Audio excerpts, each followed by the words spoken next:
Hello, everybody, and welcome to another episode of United Talks podcast. And today we're going to be reviewing the pre-match press conference for the game against Arsenal by Ruben Amorim. Uh, Basically, Amorim surprised the press by leading the press conference, and it held not in the usual spot at Carrington, but also it held at Old Trafford, and the press were surprised that the press conference held at Old Trafford. Well, let's get right into it. The stakes are high as Ruben Amorim prepares to lead Manchester United into the battle against Arsenal at Emirates. And in the pre-match press conference, Amorim addressed the challenges of facing one of the best teams in the league, and he shared insights on the squad's development and hinted at tactical nuances. So let's break down and uncover what this could mean for United's performance on Wednesday. So the first part of the press conference was centered around the location of the press conference, and Amarim touched on the recent changes brought by Ineos and the challenge of managing such a massive institution, and he emphasizes on the unity um, he emphasizes on unity and highlights a forward-thinking strategy by the club. He quote, Based on that press conference, here is what he said, that this is something you cannot buy. We have to use the pedigree and the size of the club. But based on what he has said, Amorim recognized the Manchester United statue. The Manchester United stature is both a strength and a challenge. While the club's pedigree offers immense potential, aligning everyone from players to staff is key to restoring past glories. So he's more focused on bringing the club together and aligning everyone to one vision. And this also reflects his long-term vision of improving youth setups and creating an interconnected club identity. Um, Also, with regards to team news and player updates, he said Leny Yoro is likely to be included in the squad, as Amorim praised his speed, modern defensive attributes, and ability to handle one-on-one situations. However, he urged caution in managing Yoro's minutes because and it was in the same against the same team, Arsenal, that he had the metatarsal injury. So he was like, let us manage his minutes with caution. Um, Also on Bruno Fernandes, he confirmed that Bruno Fernandes is fit despite concerns over his ankle issue. It wasn't an ankle issue, he just had ice on the ankle after the game. Amorim noted that Bruno is incredible and has an incredible resilience and readiness. He's always ready to play. On Nuzum Mazarawi, he described him as a top player with excellent technical and tactical abilities. Amorim sees him as a cornerstone for United's future.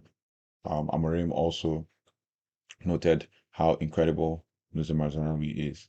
And point to note, Nuzum Mazarawi is the club's player of the month for the month of December, or for the month of November, rather. And his words revealed, Amorim's words revealed a balance between excitement and prudence. His careful management of Euros suggests a commitment to nurturing talent without overburdening them. Meanwhile, Fernandez's availability is a massive boost for the game of this magnitude. We need Bruno Fernandes, especially in that midfield. And him playing in the midfield and Ahmad in the game would be a good addition to the squad and to help us actually progress and create chances and also help us finish our chances as well. The next part was regarding the Arsenal game as a whole being the ultimate test. When asked about the challenge of facing Arsenal, Amorim was unequivocal. His quote states that they are the best team and we're faced by far. Every game is a test. Based on what Amorim has said, his candor about Arsenal's quality is refreshing. He acknowledged their advanced stage of development under Mikel Arteta. Obviously, they've been under this process for up to 5 years. So he expressed the fact that, or acknowledge the fact that they are in an advanced stage in their development under Mikel Arteta, while highlighting the importance of bravery and control. This suggests a tactical plan that prioritizes possession and managed aggression, not just relentless pressing. So, not just senseless pressing and running like headless chickens, but just being tactical and being measured with aggression as well as possession. And based on his philosophy and the philosophy, the tactical philosophy for Arsenal, for the Arsenal clash, Amorim stressed the need for bravery, as I stated earlier, but clarified this doesn't mean constant high pressing, as I also stated earlier. He also quoted that we need to have the ball. We want to dominate some moments of the game. Based on this, possession is key.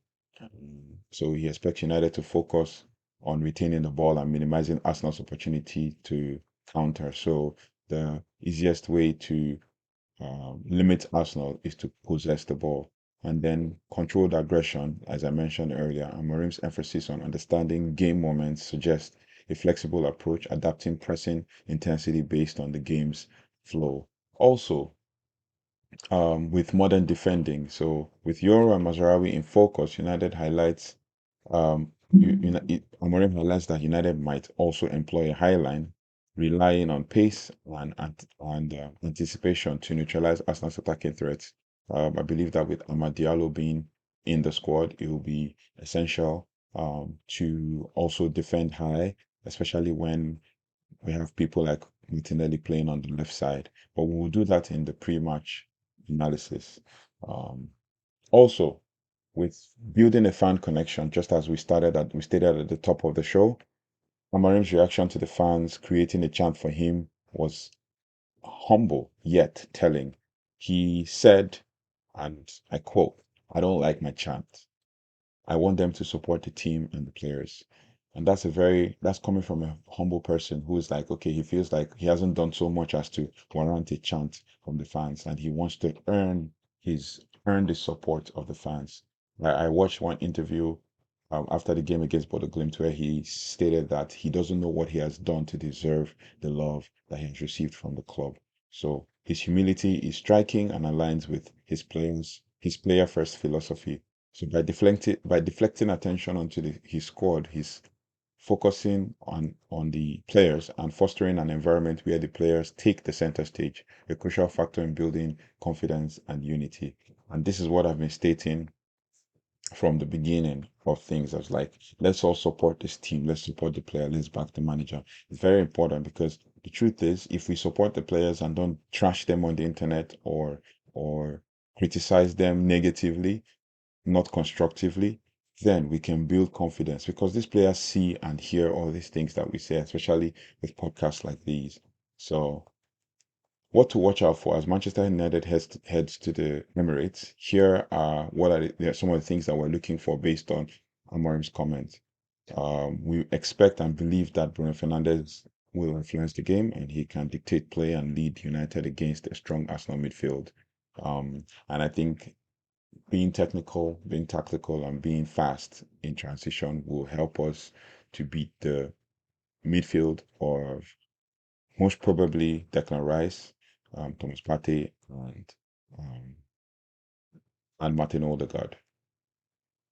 Also, it could also be a game for Leny Yoro's potential debut.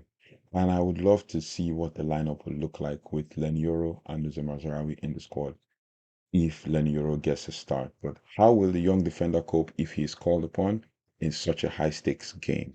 I believe he's a young guy, 18 years old, potentially going to lead the team from the front. So let's hope that he does um, prove doubters wrong and prove Amorim right for believing so much in him as Amorim always believes in his players. And then with tactical execution, United will mix um, possession with pressing enough to actually disrupt Arsenal's rhythm. They're a team in form right now, and it will be very good to not just um, relentlessly press, but also to be very tactical and press in moments and press them when you expect that they will lose the ball and also press as we've always been doing, press one side of the field and leave the other side wide open. It will be very interesting to see what the lineup will be because nobody even knows what the lineup will be. We've played 3 games under Amorim and we've seen 3 different lineups, so it depends on what um, we have. Obviously, we all know that Kobe Meno and Lisandro Martinez are not going to be available for this game because they both have 5 yellow cards. So yeah. So let's know your thoughts and your feelings about this, about Amorim's press conference. And the question I want to ask is, will Amorim's technical and tactical bravery pay off against Arsenal? Comment below. Hit the like button if you're excited about this clash. And don't forget to subscribe for more in-depth analysis on United Talks podcast and everything Manchester United. I would like to know your thoughts and feelings about what Ruben Amorim has said in the press conference, and we look forward to the match review after the game.